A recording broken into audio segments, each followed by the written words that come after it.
Chapter 5. The storm passed. In its wake, dust hung motionless, pierced eerily by the sun. There was no clear light, only a reddish glow. In the quiet strangeness, Blue regained consciousness. Raising his head, he peered around vaguely. His nostrils scented for familiar scents, and his ears pricked for familiar sounds, but there were none. All that was there was the acrid smell of dust, the bitter taste of dust, and the blinding feel of dust. Slowly Blue pawed the dust from his eyes.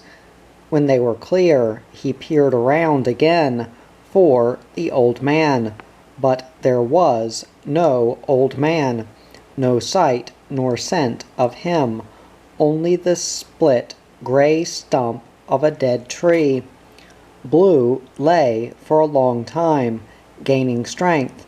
Within him was the urge to find the old man, to see him trudging ahead toward the skyline or crouched by a fire, boiling a billy. The urge was so strong that Blue whimpered.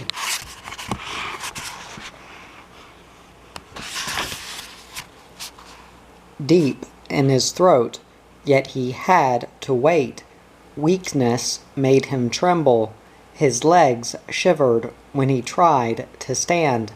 There was a stiffness, too, in his head and neck, where the truck's big wheel had struck. At last, Blue made an attempt that brought him upright. Staggering stiffly, he tried to walk as far as the split stump, but fell down again. Sprawled in the dust, he waited for fresh strength. When it came, he managed to reach the stump and the place where the old man had slept. Still, there was no scent or remnant. Wind had blown away all scent. Dust had covered all signs. It was as if the old man had never been. Yet, as he lay down again, Blue sensed that the old man was somewhere. He had to be found so that his voice could be heard saying, "This'll do us, Blue," or "Drink it up, mate." These words were part of Blue's life. He had heard them since being a pup. They were as essential as a bright flickering fire and the closeness of the old man's boots. Above all, Blue wanted the touch of the old withered hands and their gentleness in giving him food and water. As he rested, Blue stared and scented with his nostrils. The old man was far, far away. There was an emptiness without him that held no love, food, or water. Blue licked his lips. They were cracked and shrunken with dryness. He needed water to regain strength. Remembrance told him where the water could be found. Yet he lay unheeding. There was always tomorrow. Tomorrow was a word with which he was familiar, and tomorrow the old man might come. So Blue peered and watched, waiting. He was still peering when darkness came, lit by a few murky stars. There was a sadness when at last he fell asleep. When dawn came, he knew he would die unless he found water. His tongue was swelling, filling his mouth.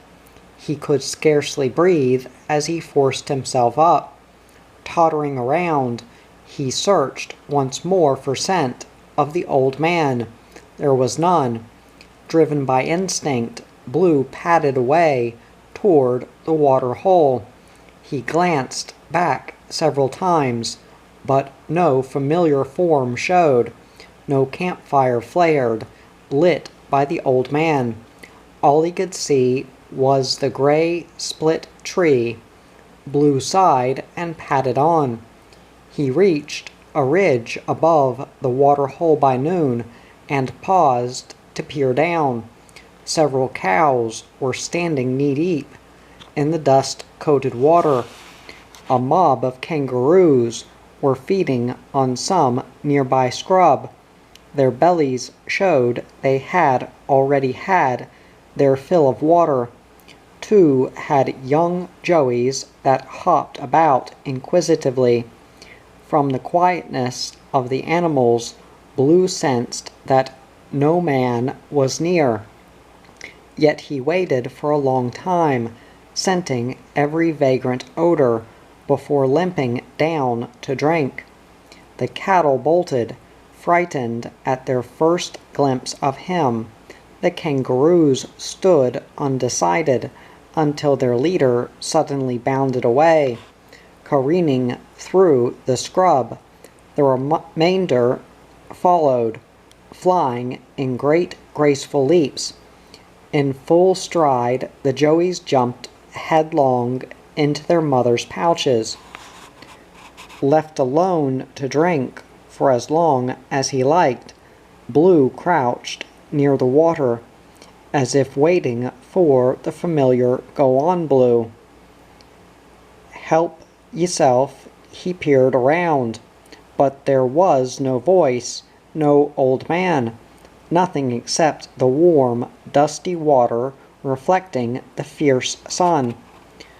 Blue crept in up to his belly and drank until he could swallow no more.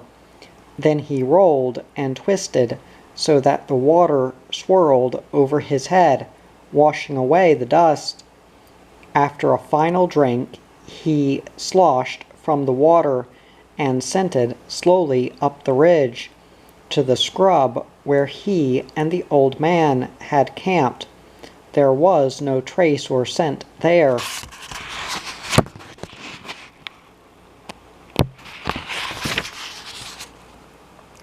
Even no sight of where the fire had been. Wind and dust had scoured the site clean. Blue lay for a long time on the spot where the old man had slept.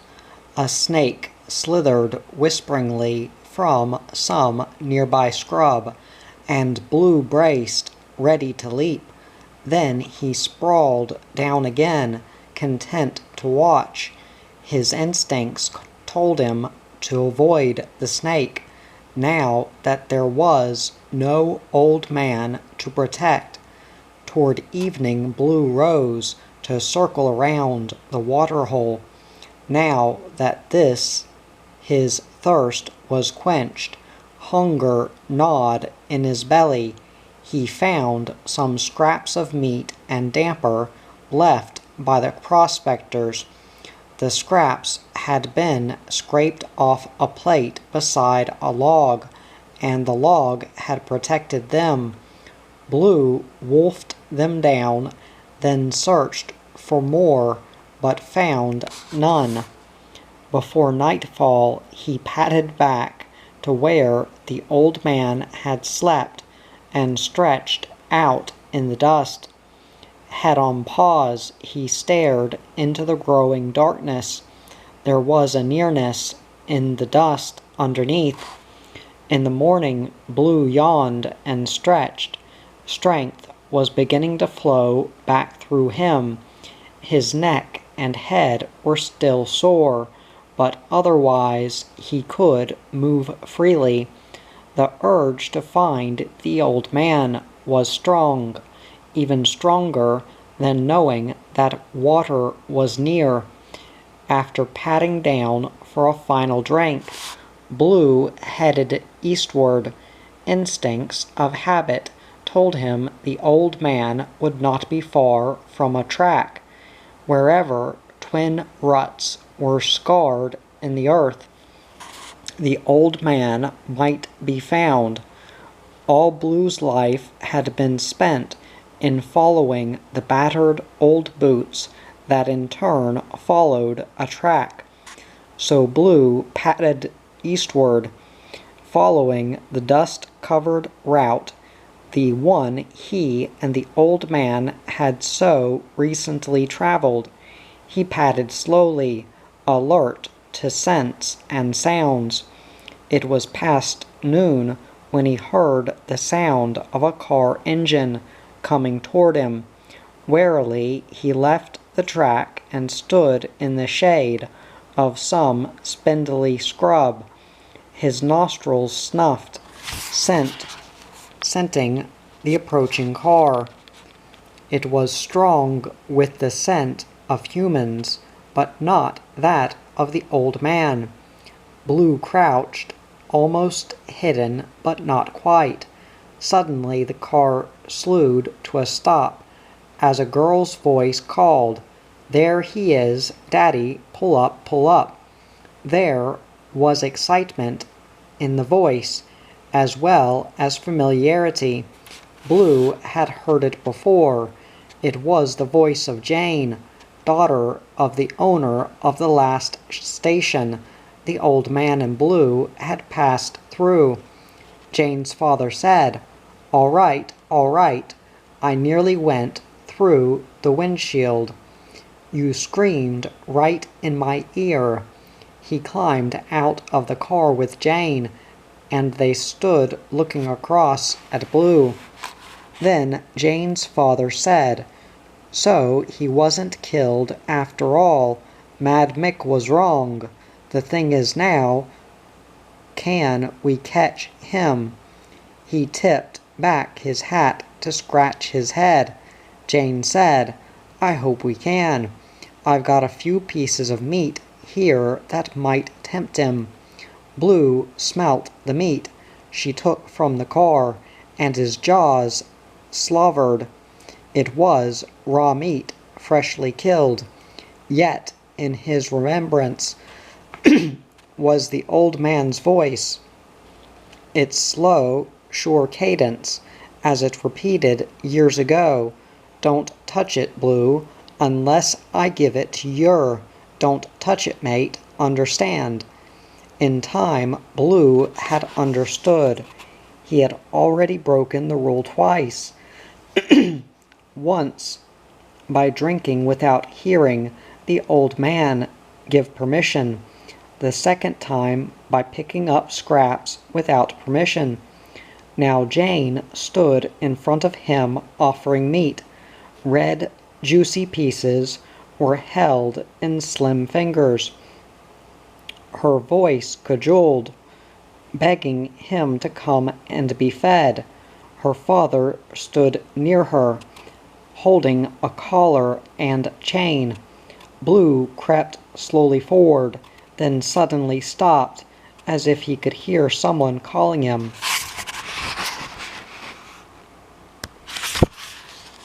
He glanced over his shoulder. There was a sudden, ear-pricked awareness in him as he trotted away, and Jane stared after him. Her eyes filled as she threw away the meat. "Oh, Daddy," she whispered, "did you see his eyes? He's starving for the meat, but wouldn't take it." "Yeah," her father said, "he's a one-manner, a real one-manner. There's only one pair of hands he'll ever take food from." Without glancing back, Blue trotted northward, in his haste to run away from Jane and her father. He had left the track. Now there was nothing to guide or follow, only scrubby bush and plains, extending for as far as he could see. He trotted slowly, sometimes scenting the air, but mostly traveling aimlessly. The old man was somewhere, yet Blue had no way of knowing where. The distances were vast. Wind and dust had blotted out all scent. It was nearly dark when Blue sprawled at the base of a tree. Its bare, twisted branches gave little shelter, but there was comfort and familiarity. The old man always searched for and usually found a tree to camp under. Where there was a tree, there was always something to burn: twigs, sticks, leaves, branches, or even bark, all made a bright glowing fire. Blue sighed as if remembering. Thirst had returned. He licked his lips. Far off, in the deepening darkness, cattle bawled, seeking companionship. In the loneliness, Blue rested, head on paws, his eyelids closed, bringing him the comfort of sleep. Dawn was a raw and hazy one. Great streaks of scarlet flared up, then died. Blue rose and stretched, easing the stiffness from his body. The soreness had gone from his head and neck, but he was parched from thirst. His tongue had swollen, hanging from his jaws. Not sure which direction to take, he loped around in a wide circle, coming into a hollow dotted with tussock grass. He found the scent of cattle. It was fresh on some tracks that led away across a vast stretch of dusty plain. Sensing the tracks would ultimately lead to water, Blue followed. Soon he saw the cattle stringing out ahead of him. They were in long single files, walking head to tail. Amongst them was a bull, lean but powerful-shouldered. Blue scented water the same time as the cattle ahead bunched into a herd and disappeared quickly beyond a scrubby ridge, all except the bull. He still walked slowly, swishing his tail and rumbling deep in his massive chest. He was only slightly ahead when Blue topped the ridge and looked down on a muddy lagoon. The bunched cattle had galloped into it and were knee-deep in churned-up water, drinking thirstily. Their muzzles were buried in the glinting reddish water. The bull began to trot toward them, then suddenly turned.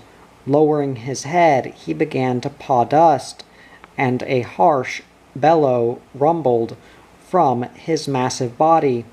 The cattle in the water wheeled around to glance up.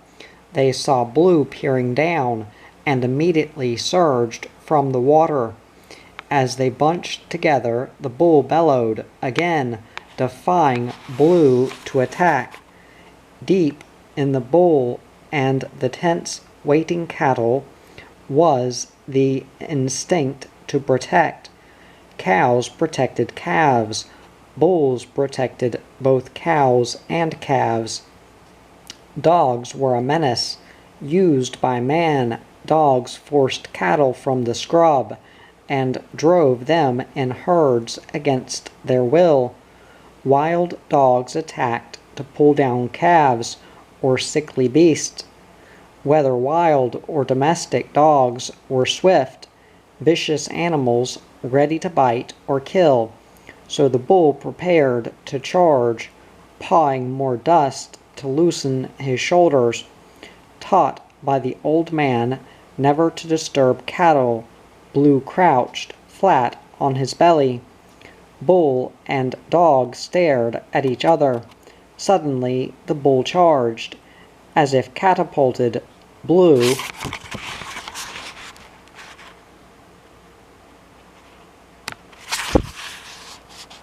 leaped to one side, whirling around. He was braced and waiting when the bull charged again. Blue leaped to one side, but not far enough. The bull's horns raked low, and Blue was flung backward over the massive shoulders. He landed heavily, and as he rolled over, the bull tossed him again. This time Blue landed on his feet. Snarling, he leaped forward and clamped his jaws on the bull's muzzle. Maddened, the bull galloped down the slope into the water. Sun sparkled on the spray as bull and dog went under. When they came up, the two were some yards apart. After guzzling great gulps of water, Blue swam toward the far bank. The bull sank again, wallowing contentedly, while Blue trotted up the far bank into some scrub. There he lay for a long time, watching the cattle below. The heat was fierce, poured from a brassy sky. Gradually the shock of fighting faded. Blue licked his paws and glanced around. Somewhere the old man was waiting. There would be tea in the billy, or a damper baked in the ashes. Blue sighed, then rose and trotted away. Chapter 6. That night Blue slept in a sandy hollow. It was dusty and warm after the day's fierce heat, yet held a sense of comfort. Toward dawn, hunger forced him awake, and he trotted away aimlessly. Presently he scented dogs, many of them, and mingled with them was the scent of a man and a horse. Trotting on, Blue saw a blaze flare up ahead. Outlined in the glow, a tall man kicked the logs of a fire together. Beyond him was a cluster of dogs, were tethered to pegs, and beyond them again a horse grazed, restricted by hobbles. To the east, the rosy haze of dawn spread along the horizon. Creeping upwind, Blue watched the dogmen prepare a meal. The tethered dogs yapped and snarled, tearing at the bones. They had been thrown the night before. Blue made no sound. Instinct told him to stay hidden. One movement or sound, and the pack would be howling.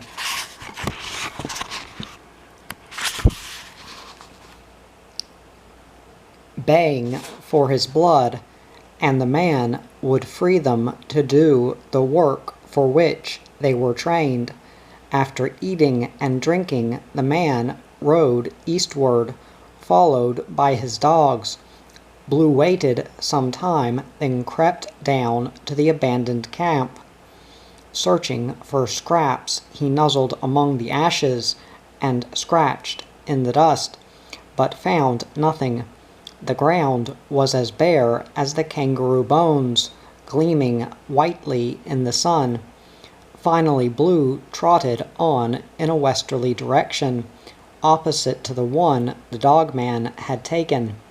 For the next 2 days and nights Blue searched and wandered, crazed by thirst and hunger and the fierce, brassy sun.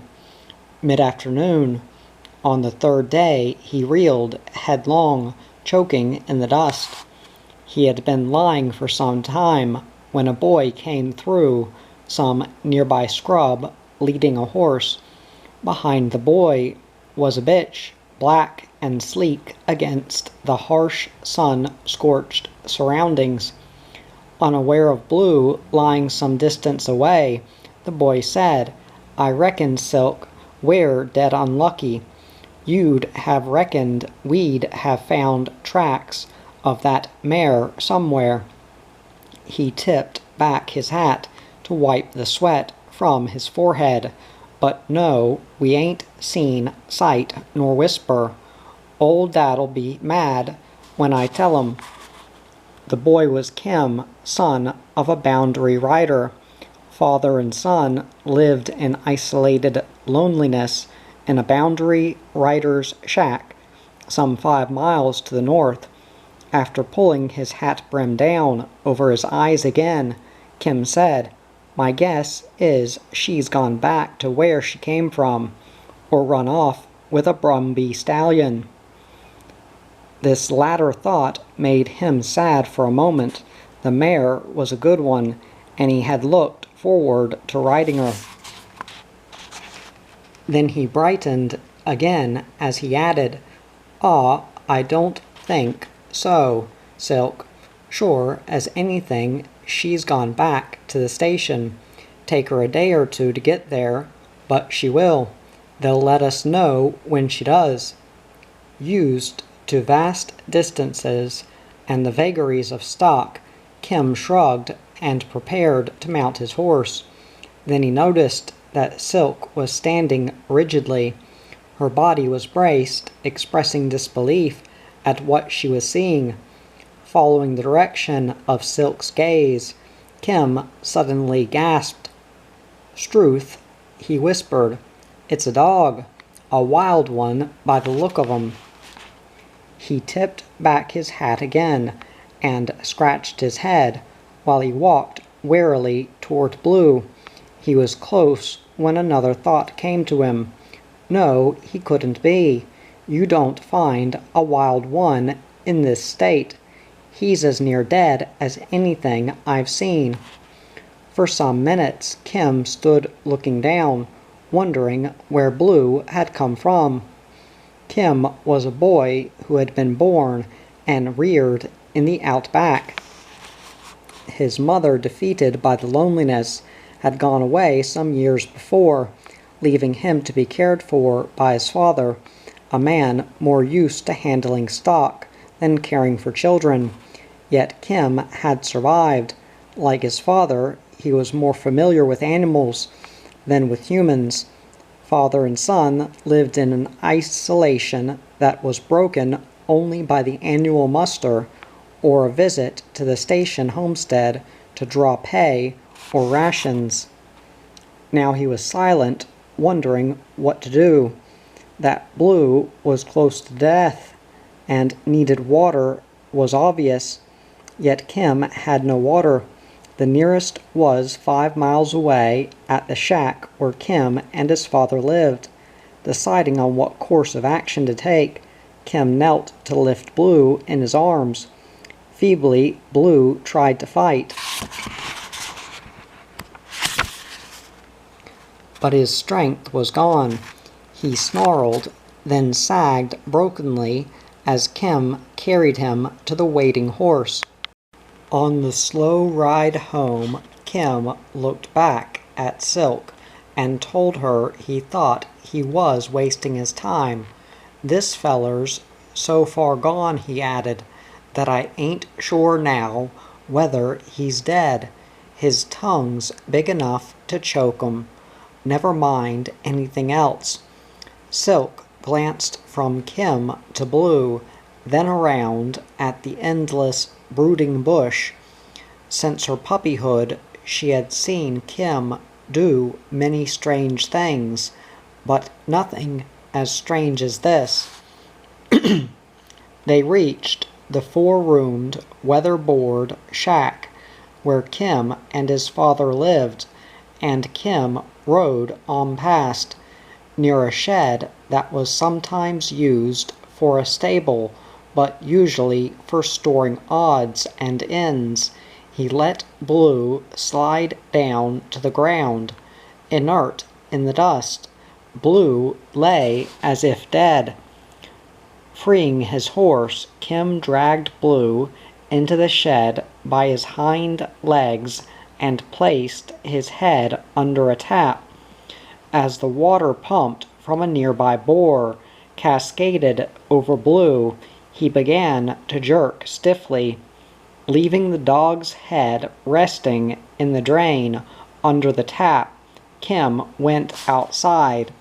Closing the door, he fondled Silk's ears as he said, "I reckon this feller is best left alone.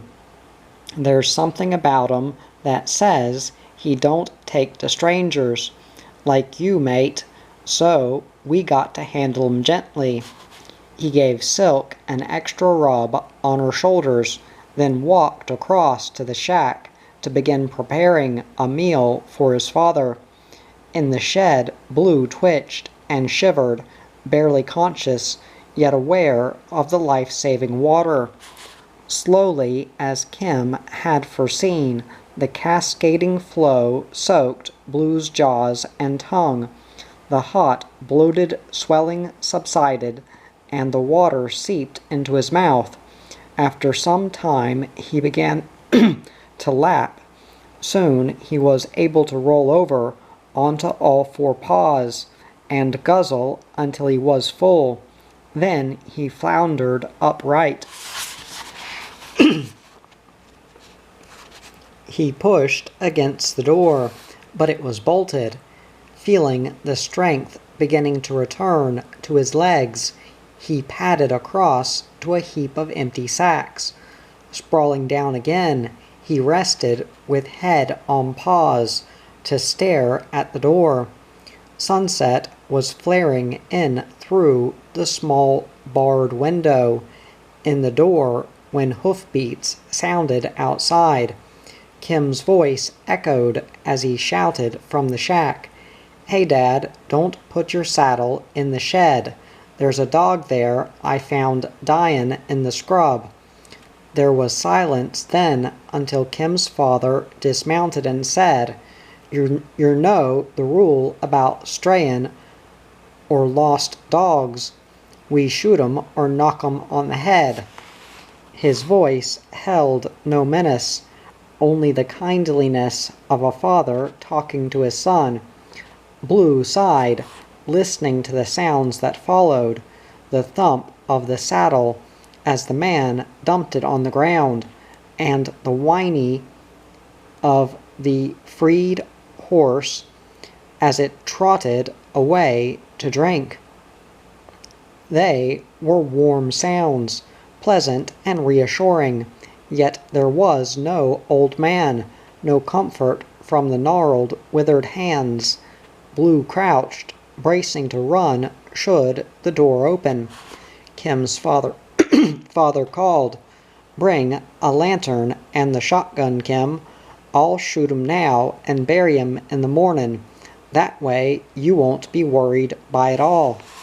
He came to the door of the shed and stood leaning against it while he smoked a cigarette. He was a slow, casual man who had spent his life in the bush. His whole existence revolved around Kim and the stock in the vast area he cared for as a boundary rider. Presently Blue saw the bobbing sway of a lantern light coming toward the shed. It stopped outside, and Kim said, "I didn't bring the gun, Dad. I couldn't face you shooting this feller if he ain't already dead. Let me try and keep him. He's a Queensland healer and in condition. Ought to be real great. I had a good chance to look him over while he was hanging on my saddle." Kim's father said, "I know how you feel. Used to feel the same way myself when I first started out, but it don't make sense, believe me. You know as well as me I can't work silk, and you can't work my dogs, and if a dog don't work in this country, of what use is he?" He threw away his cigarette, puzzled at the stand his son had taken. "None," Kim said. "I know all that, Dad, but there's something different about this feller. Just give him a chance, that's all I ask." Raising the lantern, he peered in through the barred window. He saw Blue, wet and defiant, and for a moment could scarcely believe what he was seeing. The dog on the floor bore little relation to the dog he had carried in, or so it seemed to Kim. Washed free from dust, and no longer swollen-tongued and limp, Blue looked entirely different in the lantern's golden light. "Core, he's a beaut, Dad," Kim said softly. "A real beaut. You couldn't shoot him, not unless you was made of stone." He held the lantern higher to get a better view. Kim's father peered through the bars, then turned away. He wondered sometimes about his life and Kim's. There was little softness, on an outback cattle station. The earth and sky were as pitiless as the things men had to do. Rubbing his chin, he said, "It ain't a matter of being stone, but a doin' what we're here for, lookin' after this part of the station and the stock on it. If that means shooting a stray dog or two and other pests, well," he shrugged, holding out his calloused hands, "I guess we have to." Kim lowered the lantern until it was dangling near his knees. Father and son stood without looking at each other. After some moments, Kim began to walk toward the shack as he said, "Yes, I guess we have to. I'll bring the gun." Tears came to his eyes as he scuffed them away, lest his father should notice. Kim's father said nothing. His own throat felt full, not because he was going to shoot a dog, but because of the misery he knew his son was feeling.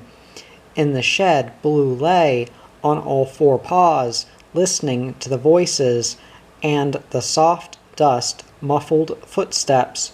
The shed darkened as the lantern was carried to the shack. Presently Kim returned carrying the loaded shotgun, and light again flooded into the shed. Stretching stiffly, Blue padded back to the comfort of the empty sacks. Outside, Kim held out the gun to his father. "There's 2 cartridges in, Dad, but don't miss with the first, will yer? I couldn't stand that, Dad." He turned and started to trudge blindly away. Softly, Kim's father said, "No, I won't use the second one, nor the first, Kim. Do what you like with 'em, so long as you keep 'em secure. Maybe we'll get to hear that someone's been looking for 'em." Kim wheeled around and was unashamed of the tears that ran down his face now. Grabbing the shotgun, he almost shouted, "Cor, I dunno what to say, Dad. I won't let you down, don't worry. I'll keep that feller locked in there, or on a chain, until he's the same as Silk. And you couldn't have a better dog than her, could you?" Shaking with relief, he quickly ejected the cartridge from the barrel, resting his hand on the boy's shoulder in a reassuring grip. Kim's father said, "No, I reckon you couldn't. Now, let's go and have a feed. I must say, a man feels happier if he can get out of shootin' a dog. There's something in their eyes when you go to squeeze the trigger." Still talking, father and son walked toward the shack. As the lantern light faded, the shed darkened again. Sprawled in the quietness, Blue stared at the barred window. He could see the mauve-colored sky and a few faintly glittering stars. Somewhere the old man was crouched by a fire. Somewhere there was meat and damper in the old withered hands. Blue was dozing. He heard the sound of footsteps. His nostrils caught the smell of meat, yet he made no movement. The scent of the boy was mixed in with that of the meat, and Blue waited, crouched on the sacks. There was no feeling in him for the boy, only a great driving need to find the old man, be with him, whether in hunger or fullness, as he tramped the lonely tracks. Wise in his ways with dogs, Kim had thought long about how to feed Blue.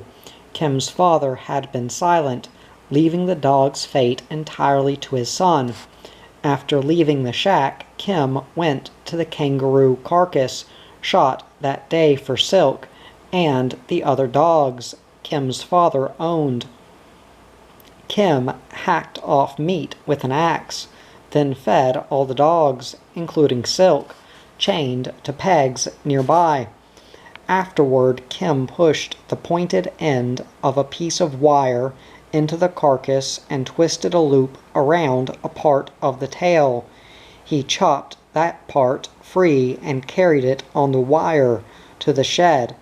There, taking care not to touch the meat in any way, he poked it through the window on the wire, then hooked the wire to one of the bars. "There," Kim said, wiping his hands on his trousers. "Now eat that. You can sniff at it all night, and you won't find a whiff of me on it. And you ain't seen me, so you can't stick your toes in there." Pleased, he walked back to the shack, remembering again a story his father had once told him about a one-man dog. Its owner had been killed by a horse, and afterward the dog had died too, because it would take food from no one else. If this feller's like that, Kim thought, going over to give Silk a final part for the end of the day. "I've nipped in first. I ain't touched the water nor given it to 'em. And it's the same with the meat. There hasn't been a hand on it, one way or another." Silk licked his hand, and he walked on to the shack, chuckling. In the shed, Blue lay unmoving. The scent of the meat was strong, and his jaws drooled, yet he made no attempt to touch it. The shed was as strange as the scent of the boy and his father. There was no familiarity, no worn, tattered blanket humped over a lean old body, no warm hip to nestle by. Blue sighed, closing his eyes in sleep.